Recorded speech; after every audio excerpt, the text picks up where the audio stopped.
안녕하세요. 오늘도 사연살롱을 찾아주셔서 감사합니다. 저는 40대 후반 두 아이의 엄마예요. 대학을 졸업하고 패션 회사를 다니다가 남편을 만나게 되었어요. 남편은 회사 거래처 사람이었는데 일 때문에 저와 만나다가 서로 좋아하는 사이로 발전했죠. 저희 집은 아빠가 작게 사업을 하셔서 나름 풍족하게 살았어요. 남들한테 빌려주긴 해도 빌려본 적은 없을 만큼 부모님이 재산 관리도 잘하셨고요. 남편은 저와 사귀는 도중에 사업을 시작했고 그로부터 6개월 정도 후에 저에게 청혼을 했어요. 내가 꼭 사업 성공해서 자기 아버님처럼 처자식 고생시키지 않을 거니까 나 한번 믿어봐. 사실 저도 남편하고 결혼하고 싶은 마음이 있어서 부모님께 만나는 남자가 있다고 말을 해놓은 상태였어요. 그래서 결혼을 하겠다고 했더니 아빠는 썩 내키지 않는 눈치였어요. 이제 막 사업을 시작했으면 회사 일로 많이 바쁠 텐데 회사 자리 잡으려면 앞으로 몇 년은 고생할 거고 그럼 집에 잘 들어오지도 못할 게 뻔한데 결혼부터 덥석하겠다는 게 영 마음에 안 든다. 내가 거래처 담당자로 일해봐서 아는데 사람 하나는 정말 확실해요. 일도 똑부러지게 잘 처리하고 그러니까 만나보기도 전에 그렇게 단정짓지 말고 만나서 얘기해보고 생각해보면 안 돼? 라고 제가 말하자 아빠도 알겠다면서 집에 한번 데려오라고 하셨어요. 남편은 부모님을 보자 씩씩하게 아버님 어머님 안녕하십니까? 박준호라고 합니다. 저 정말 유진이 행복하게 해줄 자신 있습니다. 저 한번 믿어주십시오. 라고 하는데 엄마는 그 말을 듣자마자 귀엽다며 웃으셨어요.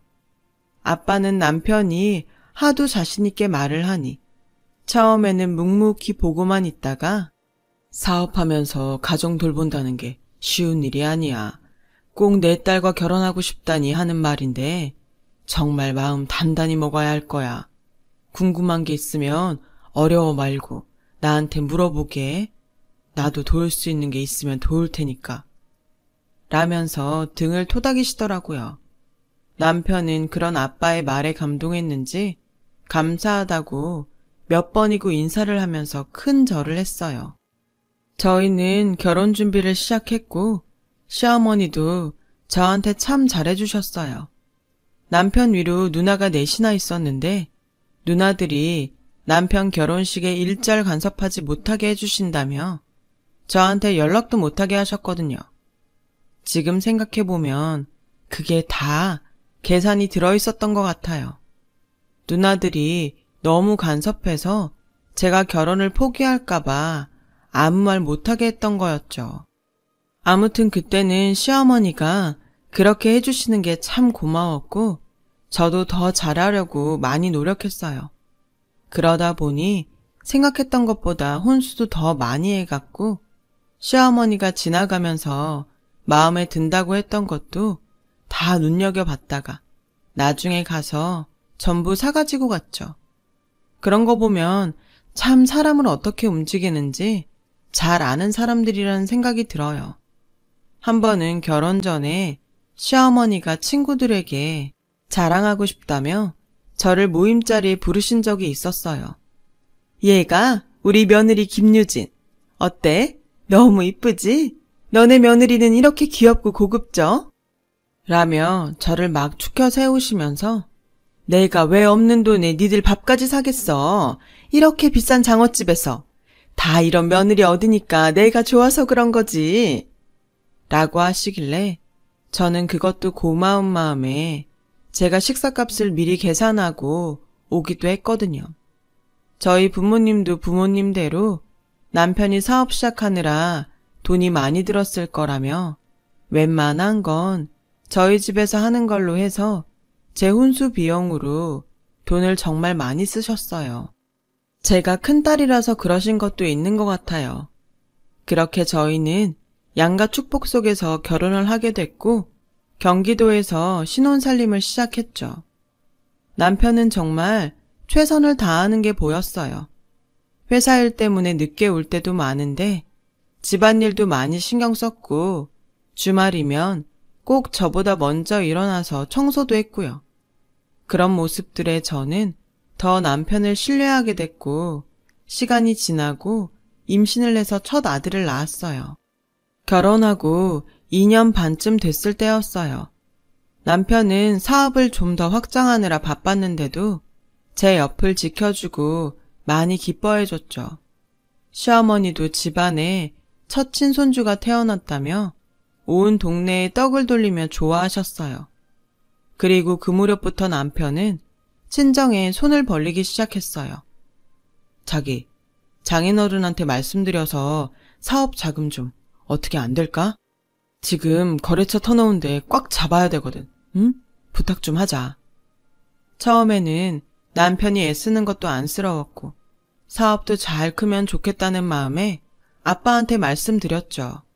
아빠도 흔쾌히 남편에게 사업 자금을 대주셨어요. 그렇게 한 번, 두 번이 세 번, 네 번이 되고 여러 번이 되었어요. 그 사이 저는 둘째 딸을 낳았고요. 남편은 병원에 늦게 오긴 했지만 그래도 딸이 태어나는 걸 보긴 했어요. 아들만 있었으면 섭섭할 뻔했는데 딸도 생겼네. 내가 진짜 복이 많은가 봐. 당신 같은 아내에 장인어른에 애들까지. 정말 고마워. 라며 장미꽃을 한아름 사와서 저에게 안겨줬어요. 시어머니도 수고했다며 좋아해 주셨죠. 그런데 둘째를 낳고 나서부터 남편은 일이 더 바빠졌다며 전보다 집안일에 신경을 못 쓰더라고요. 저는 얼마든지 그럴 수 있다고 생각하고 늘 남편을 격려했어요. 그래, 당신 사업하느라 얼마나 고생이 많겠어. 내가 아빠가 사업하는 것도 옆에서 봐서 아는데 사람들이 아는 것처럼 가만히 앉아서 되는 일이 아니더라고. 집안일은 너무 걱정하지 말고 건강도 생각하면서 몸에 좋은 거 먹고 다니면서 해. 내가 지금은 잘 챙겨주지 못하지만 애들 좀 크고 나면 건강식도 많이 만들어주고 잘할게. 라고 했죠. 남편은 점점 집에 늦게 오는 날이 많아졌고 회사에서 밤을 새운다며 들어오지 않는 날도 종종 생겼어요. 한 달에 한 번 정도 집에 들어오질 않더니 그 횟수가 늘어나서 일주일에 한 번은 꼭 밖에 있더군요. 엄마는 걱정이 돼서 아무리 바빠도 잠은 집에 와서 자야지. 네 아빠도 출장이 아니면 이렇게 집을 자주 비우지 않았어. 지금 네가 잘 잡아야지. 안 그러면 외박도 습관이 된다. 박서방한테 잘 말해서 외박 자주 하지 않게 해. 라고 하셨지만 저는 엄마, 지금 그 사람 좀 바쁠 때야. 사업 일으키면서 거래처들 다 잡는다고 얼마나 애를 쓰는데 내가 옆에서 힘이 돼주지는 못할 망정 잔소리나 하면 그게 나나 그 사람한테 도움이 되겠어? 엄마도 아빠 봐서 잘 알잖아. 아빠도 집에서 기분 안 좋으면 밖에서도 일 잘 안 된다고 엄마가 늘 조심해놓고서 나보고는 그렇게 잔소리를 하라고 하면 어떡해. 라며 남편을 두둔했죠. 하지만 마음 한편으로는 엄마의 걱정이 이해가 되기도 했어요. 생각해보면 아빠는 출장이 있을 때도 꼭 연락을 하셨고 집안에 무슨 일이 없는지 잘 챙기셨거든요. 그런데 남편은 대부분 아무 연락도 없이 안 들어오기 일쑤였어요. 여보, 지금 제일 바쁠 때인 건 알겠는데 그래도 웬만하면 잠은 들어와서 자. 그리고 안 들어오는 날은 연락도 않고 당신이 어디서 뭐 하는지 모르니까 너무 걱정이 돼서 그래. 나도 집에 연락해야지 항상 생각은 하는데 일하다 보면 자꾸 잊어버리게 되더라고. 나도 연락하도록 노력할게. 라고 했지만 그 뒤로도 남편은 거의 연락이 없이 밖에서 밤을 새고 집에 들어왔어요. 어떤 날은 접대를 했다며 술에 잔뜩 취해서 몸을 가누지 못하기도 했죠. 저는 혹시 밖에서 다른 여자를 만나는 건 아닌가 하는 마음도 들었지만 그런 생각을 하는 게 남편이 그동안 보여준 걸 무시하는 것 같아 애써 부인했어요. 남편은 그 뒤로도 몇 번 더 친정에 손을 벌렸고 아빠는 최선을 다해서 남편을 도와주셨어요. 그런데 아빠 사업에 어려움이 생기기 시작하면서 친정 재정이 조금씩 나빠졌어요. 아빠는 혹시나 하고 박서방 요새 사업 잘 되나? 그러면 전에 투자금으로 받아간 걸 좀 돌려받았으면 좋겠는데 라고 물으셨지만 남편은 그때마다 아직은 어려운데 어떡하지? 장인어른한테 조금만 더 기다려달라고 해. 지금까지도 잘 참아주셨잖아. 응? 라며 사정을 했어요. 저도 친정도 그런 남편 말을 믿고 기다렸지만 그 사정이란 건 좀처럼 나아지질 않더군요. 그런 와중에도 남편은 또 친정에 돈을 빌릴 수 있냐고 저한테 물어보는 거였어요. 지금은 좀 어려울 것 같아. 당신도 알다시피 아빠가 사정이 안 좋으시잖아. 저번에도 투자금 돌려받을 수 있는지 물어보셨는데 당신한테 줄 여윳돈은 없을 것 같아. 아, 정말 중요할 때인데 하필 이럴 때 장인어른이 그렇게 되시냐? 나한테 사업은 이래야 한다 저래야 한다 잔소리는 엄청 하시더니 정작 본인은 자기 사업도 잘 못 챙겼나 보네. 저는 그 말에 화가 나서 말이 좀 심한 거 아니야? 사업이란 게 하다 보면 어려울 때도 있는 거야. 당신도 그러니까 아빠한테 자꾸 손 벌린 거잖아. 다 당신 도와주느라 그런 말도 한 건데 아빠가 좀 도와주지 못한다고 어떻게 그렇게 말할 수 있어? 라고 하자 남편은 말이 그렇다는 거지. 답답하니까. 아, 진짜 돈을 어떻게 구하지? 라며 짜증을 내더니 그대로 집을 나가더라고요. 저는 너무 어이가 없었지만 남편도 힘이 드니 그렇겠지 하고 이해하려고 했죠. 하지만 아빠 사업은 좋아질 기미가 보이지 않았고 남편은 그런 아빠에게 점점 거리를 두는 게 보였어요. 일주일에 2-3번씩 아빠한테 전화로 안부도 묻고 얘기도 하더니 언젠가부터는 연락도 하지 않았어요. 요새 박서방 어떻게 지내냐? 통 연락이 없는데. 라는 아빠 말에 저는 많이 바쁘대요 요즘. 다 어렵잖아요. 그래서 회사 일하느라 정신이 없다더라고요. 라는 변명을 했지만 아빠는 한숨을 쉬며 그래, 어렵긴 어렵지. 그래도 안부 전화 한 통은 할 수 있을 텐데. 라고 하시는데 아빠도 어느 정도 눈치를 채고 계셨던 것 같아요. 저는 그날 밤 남편한테 당신 아빠한테 요새 전화 한 통도 안 하던데 그럼 우리 아빠도 섭섭하잖아. 안부 전화는 가끔씩 해줘. 아 진짜 되게 말 많네. 니네 아빠 섭섭한 게 그렇게 대수야? 나 어려운데 도움 하나도 안 되는 게 누군데 그래. 그렇게 따지면 나는 더 섭섭해. 사업은 이래야 한다 저래야 한다. 아들 같아서 하는 말이다. 말만으로 놓더니 자기 사업 어렵다고 돈도 안 빌려주고 말이야. 날 정말 아들로 생각하면 이러진 않겠지. 아빠가 일부러 안 빌려주시는 것도 아니잖아. 그러는 당신은 아빠 어렵다고 투자금 좀 돌려달라고 몇 번 얘기해도 한 번도 돌려준 적 없잖아. 그래도 당신 사업은 아빠처럼 어렵진 않은데 당신도 우리 아빠 친아버지처럼 생각한다며. 친아버지라면 그랬겠어? 라고 하자 남편은 코웃음을 치며 나도 받는 게 있어야 그렇게 하지. 진짜 자기네 부모님들은 가식적이야. 친아들 같았으면 애당초 나 어렵게 사업 안 해도 됐겠지. 당신 아버지 회사 그대로 물려받으면 되니까. 내가 당신 아버지 회사 들어갔으면 지금처럼 위기도 안 생겼을걸? 라고 하는데 그제야 남편의 속마음이 보이는 것 같았어요. 애당초 우리 아빠 사업체를 보고 저한테 그렇게 잘했다는 게 느껴지더라고요. 시어머니도 저한테 냉정해지시고 애들한테도 정 같지 않은 걸 보고 더 확신하게 됐죠. 게다가 전에 없이 절 불러서 일을 그렇게 시키셨어요. 오늘 집에 와서 반찬 좀 해놓고 가라. 내가 그만큼 봐줬으면 네가 알아서 해놓을 때도 됐는데 어쩜 그렇게 너는 눈치가 없니? 꼭 이렇게 말을 해줘야 알아? 어머니, 저 전에 가서 반찬하고 김치한다고 그러면 어머니가 말리셨잖아요. 어머니는 그런 일 안 시킨다고요. 니네 집이 우리 준호 사업자금 잘 대줄 때는 그럴 수 있지. 그런데 지금은 아니잖니? 그럼 네가 일이라도 잘 해야지. 지금 네가 준호한테 뭘 해줄 수 있는데? 생각이 모자라면 염치라도 있어야지. 정말 그 자리에서 눈물이 쏙 빠지더라고요. 저는 아직 어려서 보채는 아이들을 업고 안고 달래가며 시댁에 가서 반찬을 하고 김치를 담궜어요.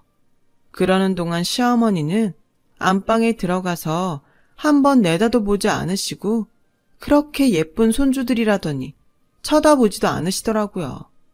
그러다가 어느 날 시어머니가 전화하는 소리를 들었는데 아우 내가 속았지 속았어.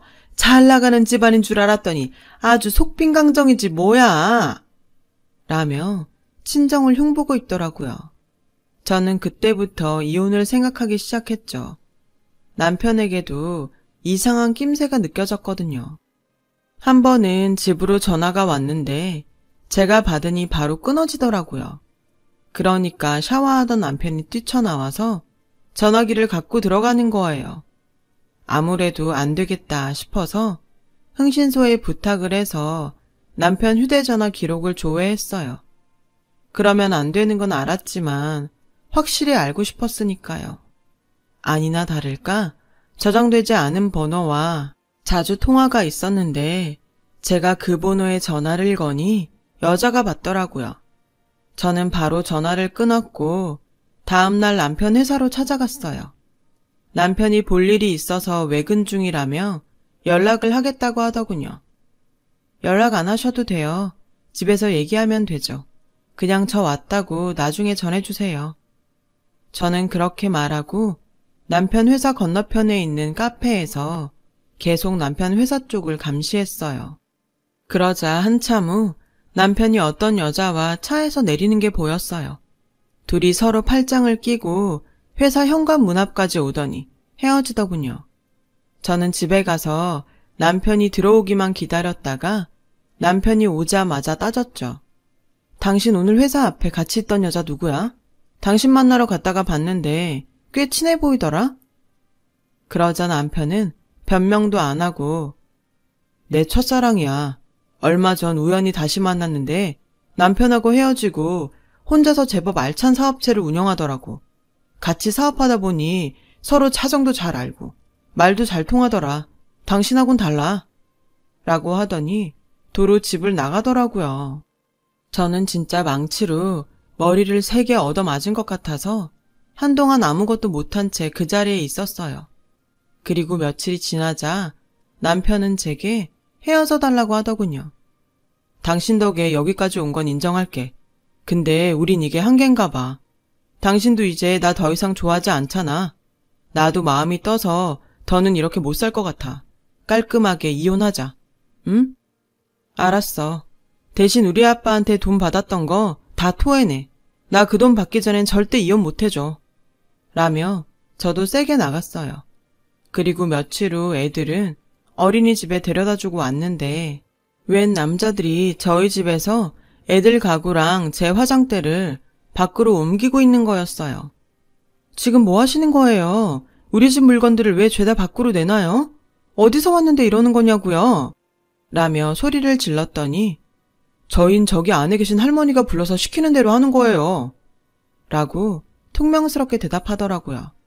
제가 서둘러 집에 들어가 보니 시어머니가 거실 소파에 떡하니 앉아서 사람들한테 일을 시키고 있었어요.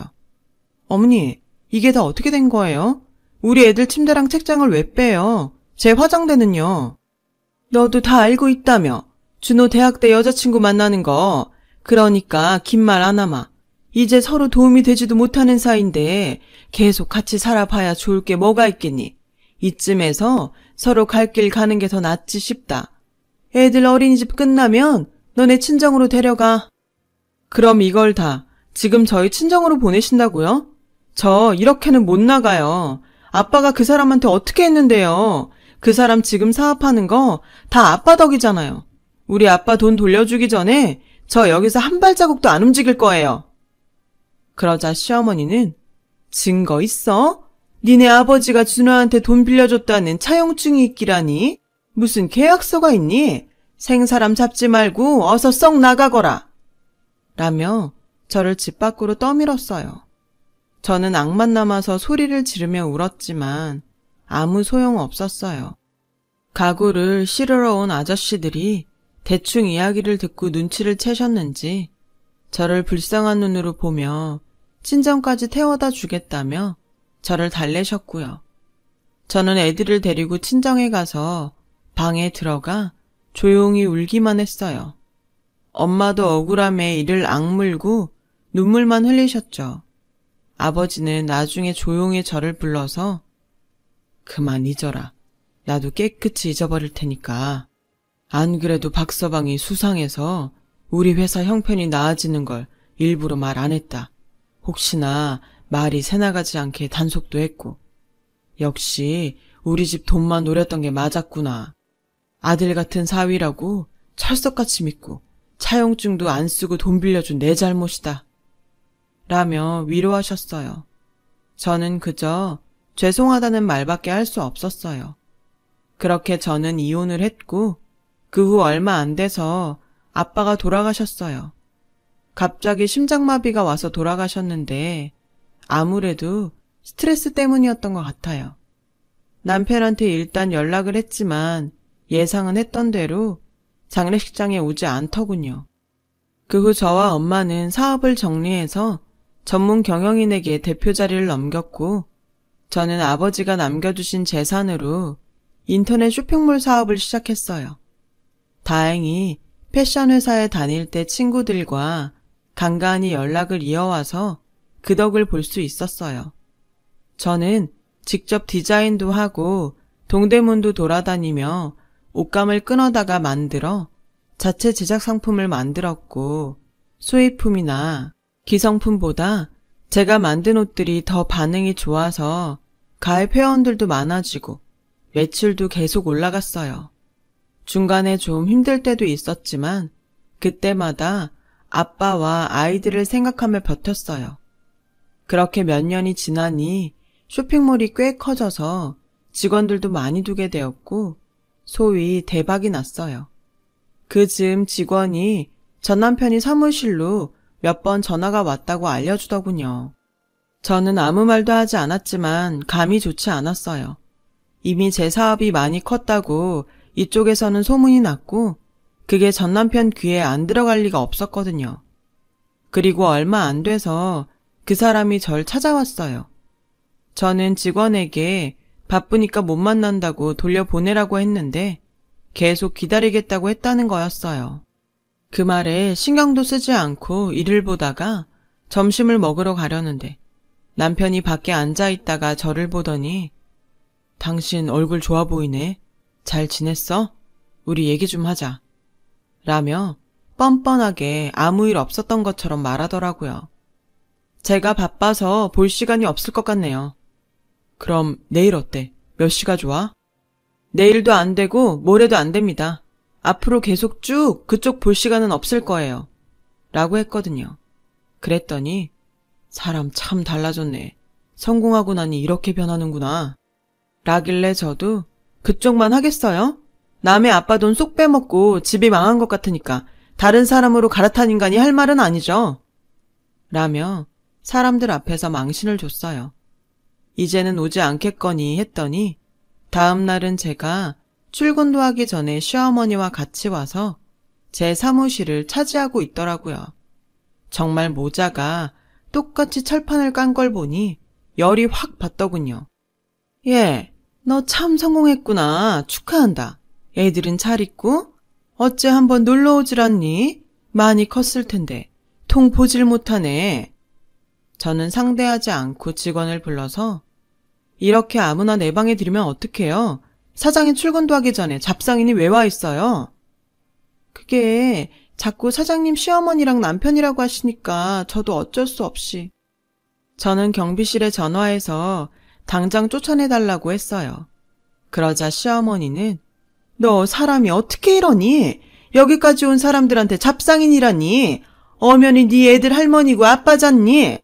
그러지 말고 옛일은 마음 풀고 준우랑 협력해서 사업 더 키워보자. 사람이 어떻게 이러냐고요? 저희 집 망한 줄 알고 어떻게 하셨는데 그런 말이 그렇게 술술 나와요? 남의 아빠 돈도 꿀꺽했으면 미안한 줄 알아야지. 어디와 상패해요. 그 잘난 사업 댁에 새 며느리랑 하면 되잖아요. 라고 하자 남편이 그 여자가 속인 거였어. 내 사업체랑 합병해서 키우자더니 다른 데에 매각해버리고 돈 다 들고 잠적했다니까. 여보, 당신 잘 됐으니까 우리 같이 해보는 게 어때? 내가 수익에서 당신 아버지한테 빌렸던 것도 다 갚아 나갈게. 우리 예전에 좋았잖아. 한번 해보자. 나는 그럴 생각이 전혀 없어. 친정 망했다고 그렇게 독하게 굴더니 아주 웃기지도 않네. 그리고 지금 말한 거 내가 지금 휴대폰으로 다 녹음했으니까 곧 고소장 날아갈 거예요.